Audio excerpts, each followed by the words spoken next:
Cơn địa chấn tài chính 2026. Vàng 173 triệu. Lãi suất ngân hàng âm thầm leo thang. Còn các tập đoàn toàn cầu vẫn tiếp tục đổ hàng tỷ USD vào Việt Nam. Nếu bạn đang nghĩ đó chỉ là những hiện tượng rời rạc, rất có thể bạn đang bỏ lỡ một bức tranh lớn hơn, nơi các mảnh ghép tài chính, hạ tầng và chuỗi cung ứng đang dịch chuyển cùng lúc, tạo ra một cơn địa chấn âm thầm nhưng sâu sắc trong năm 2026. Ngay lúc bạn đang xem video này, giá vàng trong nước đã vượt mốc 173 triệu đồng một lượng, cao chưa từng có. Nhưng trong khi nhiều người chỉ nhìn thấy cơn sốt vàng, thì một cuộc đua khác, ít được nhắc tới hơn, đang diễn ra trong hệ thống ngân hàng. Cuộc đua thanh khoản với lãi suất thực tế cao hơn nhiều so với những con số niêm yết. Câu hỏi đặt ra là, đây là cơ hội hay là tín hiệu cảnh báo? Và quan trọng hơn, điều gì đang thực sự diễn ra bên dưới bề mặt của nền kinh tế Việt Nam đầu năm 2026? Trong video này, chúng ta sẽ không vội vàng đưa ra lời khuyên mua hay bán. Thay vào đó, chúng ta sẽ lần theo dòng chảy của tiền, của hàng hóa và của năng lượng để hiểu điều gì đang định hình rủi ro và cơ hội trong giai đoạn tới. Chào mừng quý vị đến với Hồ sơ tin tức News. Đây là kênh phân tích chuyên sâu các vấn đề thời sự, quân sự, tài chính, đầu tư và địa chính trị. Phần 1. Cơn địa chấn tài chính, khi tiền rẻ không còn là mặc định. Nếu bạn vừa bị giật mình bởi con số 173 triệu, hãy giữ cảm giác đó thêm một phút nữa. Vì điều đáng sợ không phải vàng tăng, mà là cách thị trường phản ứng và cách tiền bắt đầu thay đổi tính khí. Trong 3 ngày gần đây, bảng niêm yết tại nhiều doanh nghiệp lớn nhảy liên tục, tạo cảm giác như ai đó đang kéo mạnh dây đàn. Nhưng lịch sử thị trường thường cho thấy, khi mọi người chỉ nhìn lên biểu đồ, rủi ro hay nằm ở phần chênh lệch. Để hiểu chênh lệch, ta phải tách hai câu hỏi. Giá quốc tế đang ở đâu và giá trong nước đang phản ánh điều gì? Giá thế giới có thể cao, nhưng vẫn có một cơ chế kìm lại bởi tính thanh khoản toàn cầu, bởi quỹ lớn mua bán theo kỷ luật. Còn giá trong nước, ngoài yếu tố cung cầu, thường gánh thêm tâm lý, chi phí và đôi khi là sự khan hiếm mang tính kỹ thuật. Khi khoảng cách giữa hai mức giá mở rộng, người mua thực tế đang trả một khoản phí bảo hiểm cho cảm giác an toàn. Vấn đề là phí bảo hiểm này không phải lúc nào cũng được hoàn lại, nhất là khi thị trường quay đầu rất nhanh. Nếu bạn mua vàng vì sợ, bạn sẽ bán vàng vì sợ, và đó là công thức khiến biên độ ngày càng dữ. Ở đây, chúng ta cần một bước lùi. Hãy coi vàng như nhiệt kế, không phải như câu trả lời. Nhiệt kế tăng nghĩa là cơ thể có thể sốt, nhưng ta phải tìm nguyên nhân, và nguyên nhân nằm ở giá của tiền. Trong hệ thống tài chính, giá của tiền chính là lãi suất, và lãi suất đang thay đổi theo cách ít người để ý.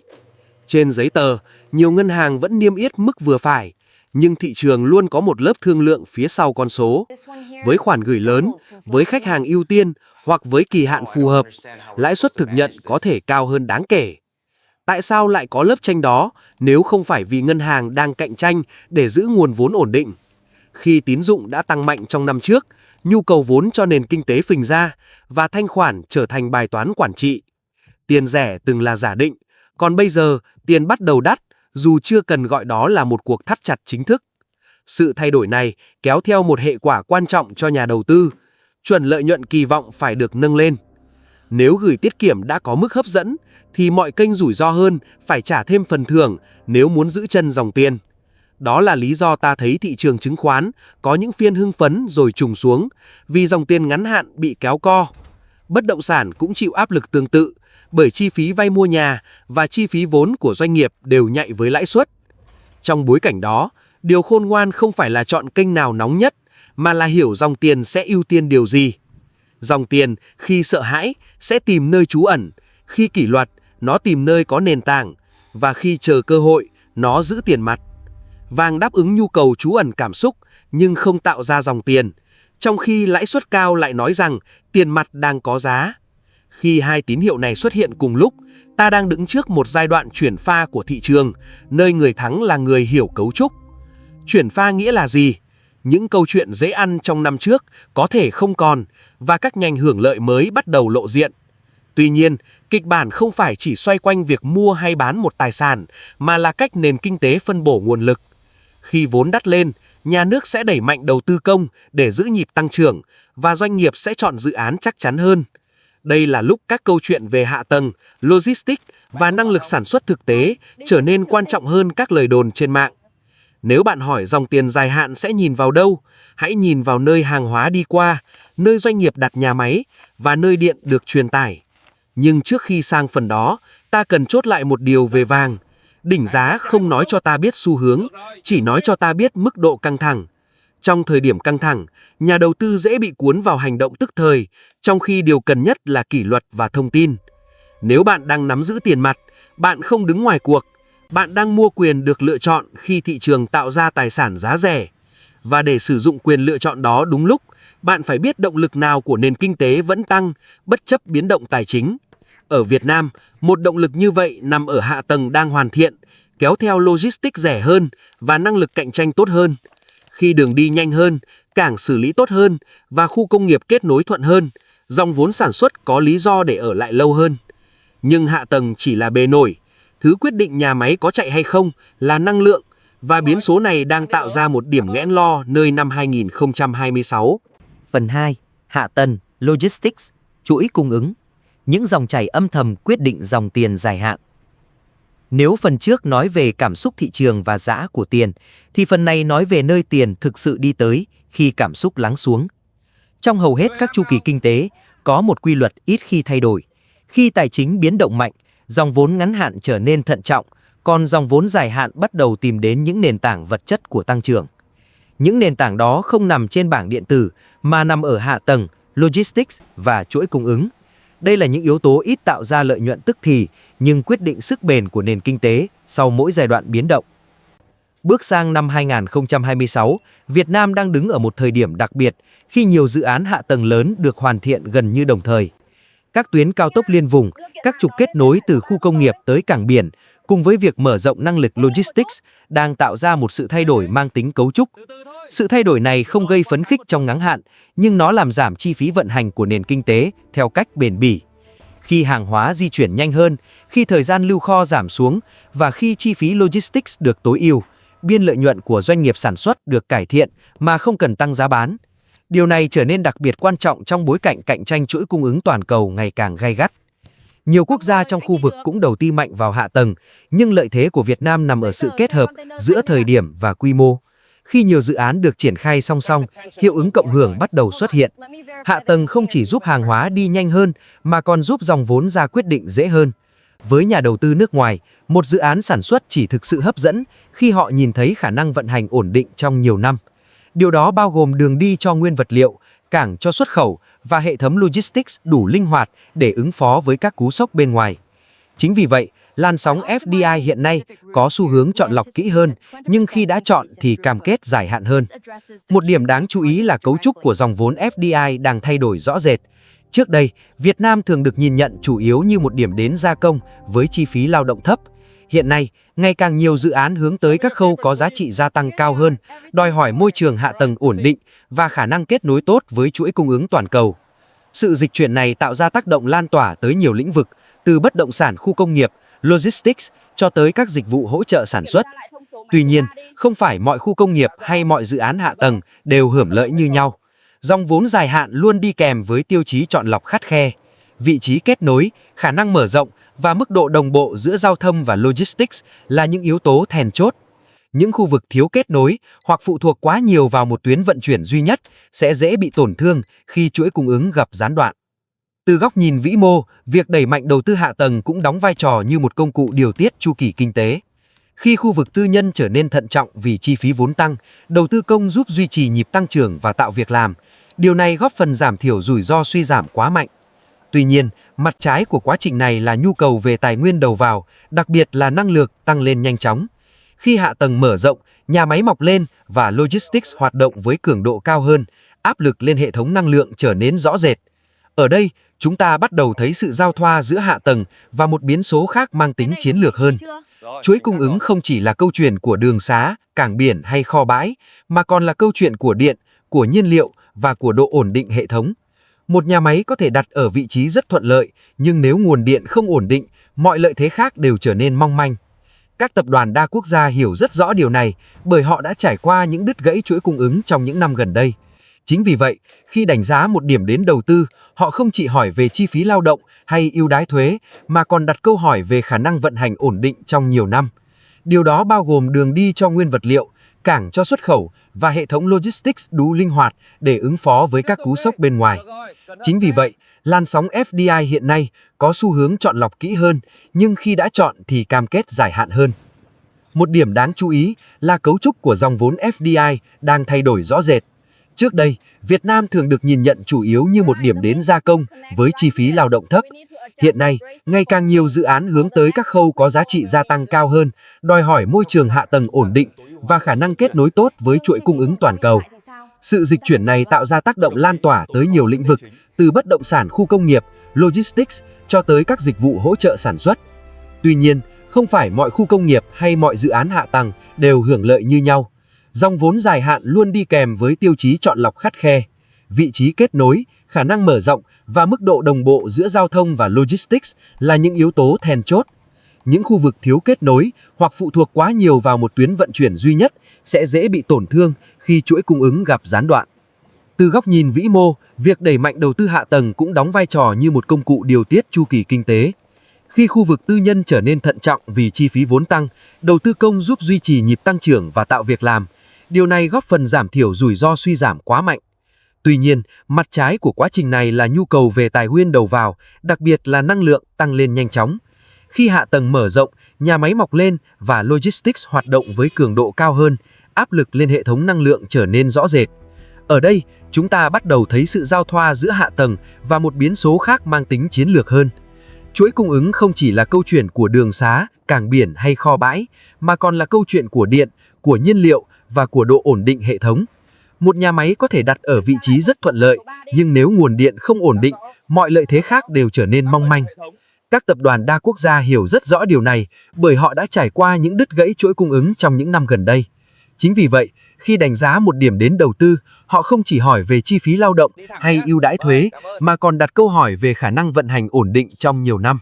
Điều đó bao gồm đường đi cho nguyên vật liệu, cảng cho xuất khẩu và hệ thống logistics đủ linh hoạt để ứng phó với các cú sốc bên ngoài. Chính vì vậy, làn sóng FDI hiện nay có xu hướng chọn lọc kỹ hơn, nhưng khi đã chọn thì cam kết dài hạn hơn. Phần 3. Năng lượng, biến số chiến lược của năm 2026. Giới hạn vật lý của tăng trưởng và những kịch bản đang hình thành. Nếu hạ tầng là nền móng và logistics là mạch dẫn của nền kinh tế, thì năng lượng chính là điều kiện để toàn bộ hệ thống đó tồn tại và vận hành. Không có điện, mọi kế hoạch tăng trưởng đều dừng lại ở trên giấy, dù chúng được thiết kế hoàn hảo đến đâu. Trong nhiều năm, năng lượng thường được coi là một yếu tố kỹ thuật, một biến số hậu cần ít được chú ý khi mọi thứ vận hành bình thường. Nhưng khi nền kinh tế tăng trưởng nhanh và tiến gần tới ngưỡng công suất, năng lượng bắt đầu lộ diện như một yếu tố chiến lược, có khả năng quyết định nhịp độ và độ bền của tăng trưởng. Bước sang năm 2026, Việt Nam đang tiến rất gần tới một ngưỡng như vậy. Nhu cầu điện tăng mạnh không phải là một hiện tượng bất thường, mà là hệ quả trực tiếp của những gì đã diễn ra trong nhiều năm qua. Khi các khu công nghiệp mở rộng, khi trung tâm dữ liệu xuất hiện ngày càng nhiều, khi logistics vận hành với cường độ cao hơn, điện không còn là chi phí phụ trợ mà trở thành yếu tố sống còn. Vấn đề cốt lõi không nằm ở câu hỏi Việt Nam có thiếu điện trên tổng thể hay không, mà nằm ở khả năng cung cấp ổn định, liên tục và đúng thời điểm, đúng khu vực. Hệ thống năng lượng hiện tại là sự kết hợp của nhiều nguồn khác nhau, mỗi nguồn mang theo ưu điểm và giới hạn riêng. Thủy điện phụ thuộc lớn vào điều kiện thời tiết và chu kỳ nước, khiến sản lượng biến động theo mùa. Nhiệt điện đảm bảo tính ổn định, nhưng đối mặt với áp lực về chi phí nhiên liệu, môi trường và tuổi thọ nhà máy. Năng lượng tái tạo tăng trưởng nhanh, song vẫn cần thời gian để hoàn thiện hạ tầng truyền tải, lưu trữ và cơ chế điều độ. Khi các nguồn này cùng chịu áp lực, độ linh hoạt của toàn hệ thống trở thành câu hỏi trung tâm. Trong bối cảnh đó, rủi ro không xuất hiện dưới dạng một cuộc khủng hoảng rõ ràng, mà dưới dạng những thời điểm căng thẳng cục bộ. Những căng thẳng này thường gắn với mùa cao điểm tiêu thụ, với khu vực tập trung sản xuất hoặc với những biến động bất thường của thời tiết. Đối với nền kinh tế nói chung, Các căng thẳng này có thể được xử lý bằng biện pháp điều tiết, phân bổ hoặc huy động nguồn lực bổ sung. Nhưng đối với các ngành sản xuất công nghệ cao, tác động lại nghiêm trọng hơn rất nhiều. Chỉ một gián đoạn ngắn cũng có thể làm hỏng dây chuyền, gây thiệt hại lớn và ảnh hưởng tới uy tín trong chuỗi cung ứng toàn cầu. Đây là lý do vì sao năng lượng ngày càng được nhìn nhận như một phần của an ninh kinh tế. Khi các tập đoàn đa quốc gia cân nhắc mở rộng hoặc tái cấu trúc chuỗi cung ứng, họ không chỉ đánh giá chi phí lao động hay ưu đãi thuế, mà đặt ra những câu hỏi rất cụ thể về khả năng đảm bảo năng lượng trong nhiều kịch bản khác nhau. Những câu hỏi này không đòi hỏi câu trả lời tuyệt đối, nhưng ảnh hưởng trực tiếp tới quyết định phân bổ vốn. Từ góc nhìn vĩ mô, thách thức năng lượng đặt ra một bài toán cân bằng khó khăn. Một mặt, nền kinh tế cần duy trì tăng trưởng để bảo đảm việc làm, thu nhập và ổn định xã hội. Mặt khác, tăng trưởng nhanh làm gia tăng áp lực lên hệ thống năng lượng, vốn cần thời gian dài, nguồn lực lớn và sự phối hợp đồng bộ để mở rộng. Khi khoảng cách giữa nhu cầu và khả năng đáp ứng bị thu hẹp, rủi ro hệ thống bắt đầu gia tăng. Điều này không đồng nghĩa với một kịch bản tiêu cực chắc chắn, mà là sự xuất hiện của nhiều kịch bản song song. Trong kịch bản thuận lợi, các dự án nguồn điện và truyền tải được triển khai kịp thời, giúp hệ thống duy trì dư điện an toàn và hỗ trợ tăng trưởng tiếp tục. Trong kịch bản thận trọng hơn, hệ thống phải vận hành sát ngưỡng, đòi hỏi ưu tiên phân bổ cho các khu vực then chốt và quản lý chặt chẽ nhu cầu tiêu thụ. Chính sự tồn tại đồng thời của nhiều kịch bản khiến năm 2026 trở thành một giai đoạn nhạy cảm.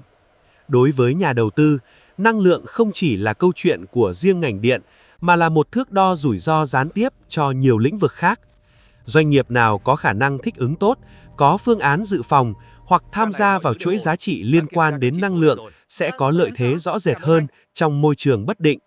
Ngược lại, những mô hình phụ thuộc nặng nề vào nguồn điện thiếu ổn định sẽ đối mặt với rủi ro lớn hơn khi thị trường biến động.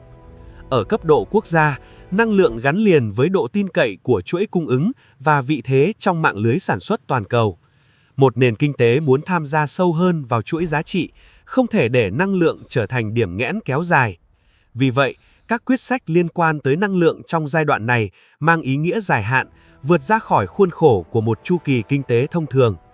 Chính điều quan trọng cần nhấn mạnh là mọi phân tích ở đây đều dựa trên trạng thái đang diễn biến. Áp lực là có thật, nhưng kết cục phụ thuộc vào cách hệ thống phản ứng, vào tốc độ điều chỉnh chính sách và vào khả năng thích ứng của doanh nghiệp. Chính trong bối cảnh không chắc chắn đó, tư duy kịch bản trở nên quan trọng hơn việc tìm kiếm một dự đoán duy nhất. Chuẩn bị cho nhiều khả năng khác nhau là cách tiếp cận thận trọng và phù hợp nhất cho năm 2026. Kết luận, nhìn năm 2026 dưới lăng kính dài hạn. Khi đầu tư là chuẩn bị cho kịch bản, không phải đoán tương lai.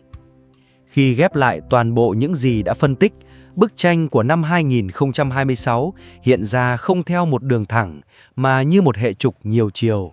Ở đó, giá vàng cao phản ánh tâm lý phòng thủ, lãi suất tăng cho thấy tiền không còn rẻ, hạ tầng và logistics cho thấy nền kinh tế vẫn đang được xây dựng từ gốc, còn năng lượng trở thành biến số giới hạn tốc độ của tất cả những chuyển động đó. Không yếu tố nào tồn tại độc lập và cũng không yếu tố nào đủ sức tự mình quyết định cục diện. Điều quan trọng nằm ở cách chúng tương tác với nhau trong cùng một thời điểm. Năm 2026 không phải là năm của những kết luận chắc chắn, mà là năm của các kịch bản đang hình thành và va chạm. Chính vì vậy, cách tiếp cận phù hợp không phải là tìm kiếm câu trả lời đúng tuyệt đối, mà là hiểu cấu trúc rủi ro và cơ hội để có sự chuẩn bị phù hợp. Với vàng, việc lập đỉnh không tự động đồng nghĩa với an toàn hay nguy hiểm. Nó chỉ cho thấy mức độ căng thẳng của tâm lý thị trường và nhu cầu phòng thủ của dòng tiền. Với lãi suất, sự gia tăng phản ánh chi phí vốn cao hơn và kỷ luật tài chính quay trở lại, buộc các quyết định đầu tư phải chọn lọc hơn. Với hạ tầng và logistics, những chuyển động chậm nhưng chắc đang tạo ra nền móng cho tăng trưởng dài hạn, bất chấp biến động ngắn hạn trên thị trường tài chính. Và với năng lượng, áp lực ngày càng rõ ràng, nhắc nhở rằng tăng trưởng kinh tế luôn có giới hạn vật lý, không thể vượt qua chỉ bằng chính sách tiền tệ hay tài khóa. Điểm chung của tất cả những yếu tố này là chúng đều đòi hỏi một cách nhìn dài hạn hơn, bình tĩnh hơn. Đầu tư trong giai đoạn như vậy không phải là việc chạy theo tài sản đang nóng, mà là việc đánh giá khả năng thích ứng của nền kinh tế và của từng doanh nghiệp trong nhiều kịch bản khác nhau. Doanh nghiệp có nền tảng tốt, quản trị rủi ro chặt chẽ và khả năng vận hành ổn định trong điều kiện chi phí vốn cao sẽ có lợi thế rõ rệt hơn. Ngược lại, những mô hình tăng trưởng dựa nhiều vào đòn bẩy và giả định tiền rẻ kéo dài sẽ đối mặt với thách thức lớn hơn. Ở cấp độ rộng hơn, năm 2026 cũng là phép thử cho khả năng điều phối giữa tăng trưởng và ổn định. Việc duy trì nhịp phát triển trong khi kiểm soát rủi ro hệ thống đòi hỏi sự phối hợp đồng bộ giữa chính sách, hạ tầng và thị trường. Đây không phải là câu chuyện của một quý hay một năm, mà là câu chuyện của nhiều năm phía trước. Đối với nhà đầu tư cá nhân, điều này gợi ra một nguyên tắc quan trọng. Không cần phải hành động liên tục, nhưng cần phải hiểu mình đang đứng ở đâu trong bức tranh lớn. Giữ tiền mặt trong một giai đoạn nhất định không phải là đứng ngoài cuộc, mà là giữ quyền lựa chọn. Phân bổ vốn vào những lĩnh vực có nền tảng dài hạn, không để tìm lợi nhuận nhanh mà để giảm thiểu rủi ro trong những kịch bản bất lợi. Đầu tư, suy cho cùng, không phải là nghệ thuật đoán tương lai, mà là quá trình chuẩn bị cho những khả năng có thể xảy ra với mức độ bất định khác nhau. Năm 2026 đặt ra nhiều câu hỏi hơn là câu trả lời. Nhưng chính điều đó khiến việc hiểu cấu trúc kinh tế và chuỗi cung ứng trở nên quan trọng hơn bao giờ hết.